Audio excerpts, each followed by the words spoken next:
नमस्ते. सपकाळताई रेसिपीजमध्ये तुमचं सर्वांचं खूप खूप स्वागत. सर्वप्रथम नवरात्रीच्या सर्वांना खूप खूप शुभेच्छा.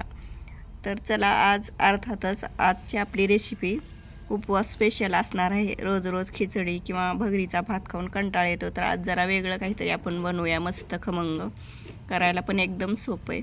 व्हिडिओ शेवटपर्यंत नक्की पहा आणि व्हिडिओ आवडल्या तर लाईक, शेअर आणि सबस्क्राईब करा. तर 1 तास मी भगर भिजवून घेतलेली आहे बघा इथं. आणि आता ही भगर आपल्याला मिक्सरला फिरवून घ्यायची आहे. अगोदर स्वच्छ धुवून घेतलेली 1-2 पाण्याने भगर आणि भिजवून घेतलेली 1 तास. आता मिक्सरच्या भांड्यामध्ये 1 उकडलेला बटाटा घातलेला आहे. भगरीमध्ये 5-6 हिरव्या मिरच्या आणि मीठ घालायचं आहे फक्त, कारण आपण हे उपवासाला करणार आहे त्याच्यामुळं दुसरं काही घातलेलं नाही, फक्त मिरच्या आणि मीठ घातलेले. तर असं एकदम बारीक असं वाटून घ्यायचं आहे. आपण याला मस्त धिरडे किंवा डोसेसुद्धा बनवू शकतो. साध्या तव्यावर सुद्धा खूप छान होतात हे. साध्या तव्यावर मी बनवणार आहे. बनवायला एकदम सोपं आहे, नक्की करून बघा तुम्ही. छान असं वाटून घेतलेलं आहे बारीक.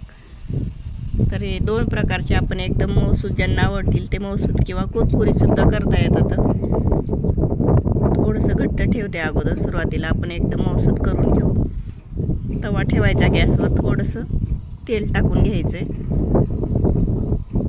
जास्त नाही तेल टाकायचं, थोडंसंच तव्यावर फक्त पसरून घ्यायचं आहे उलटण्याने. आणि वाटीमध्ये आता हे घेऊन आपण मिश्रण ह्याच्यावर असं सोडून घेऊ. अगोदर छोटेच करून घेऊ आपण एक. ज्यांना मऊसूद आणि सॉफ्ट आवडतं आहे त्यांच्यासाठी थोडंसं जरा घट्टच ठेवलेलं आहे पीठ मी. थोडंसं तेल साईडने टाकून घ्यायचं. अगदी 5 मिनिटात होते ही रेसिपी, जास्त काही वेळ लागत नाही आहे. आणि खायला खूप छान खमंग लागते.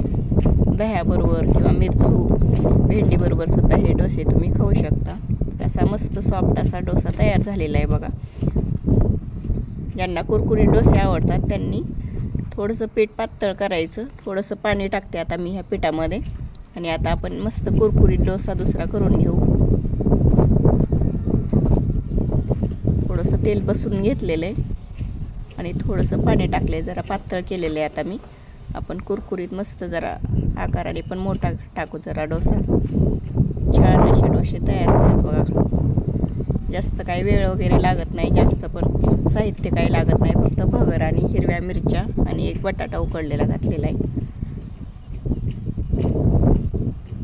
डोश्यांच्या तव्याची सुद्धा गरज लागत नाही, साध्या तव्यावर सुद्धा मस्त डोसे तयार होतात बघा. किती छान मस्त झालं आहे. आता कुरकुरीत भाजून घ्यायचा.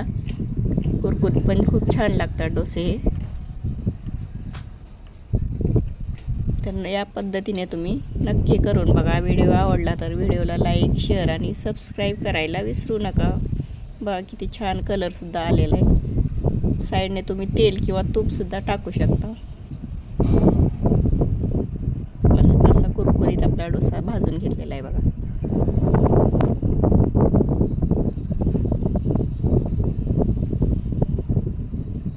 आणखी एक करून दाखवते तुम्हाला. खूप तवा भरून सुद्धा डोसे केले तरी पण तुटत वगैरे नाही, सहज निघतात ह्या तव्यावर सुद्धा. तर तुमच्या आवडीनुसार लहान मोठे जसे तुम्हाला आवडतील तसे तुम्ही करू शकता.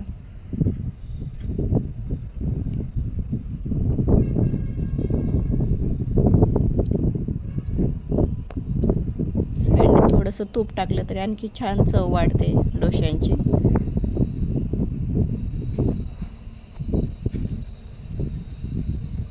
बघा हा सुद्धा किती छान मस्त पातळ एकदम जाळीदार डोसा झालेला आहे.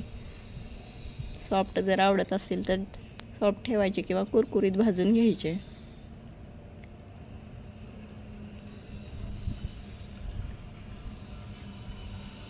बघा किती मस्त कुरकुरीत झालेला आहे, एकदम पातळ असा. शेवटचा डोसा मी करून घेते. पूर्ण पीठ टाकलेलं आहे आता. 1 वाटी भगर केली होती तर 4 असे डोसे झालेले आहेत बघा मोठे. मस्त असे आपले डोसे तयार झालेले. उपवासासाठी या नवरात्रीमध्ये हे डोसे करायला अजिबात विसरू नका. व्हिडिओ आवडला तर व्हिडिओला लाईक, शेअर आणि एखादी छानशी कमेंट करायला विसरू नका. हिरव्या मिरचीचा बटाटा केलेला आहे.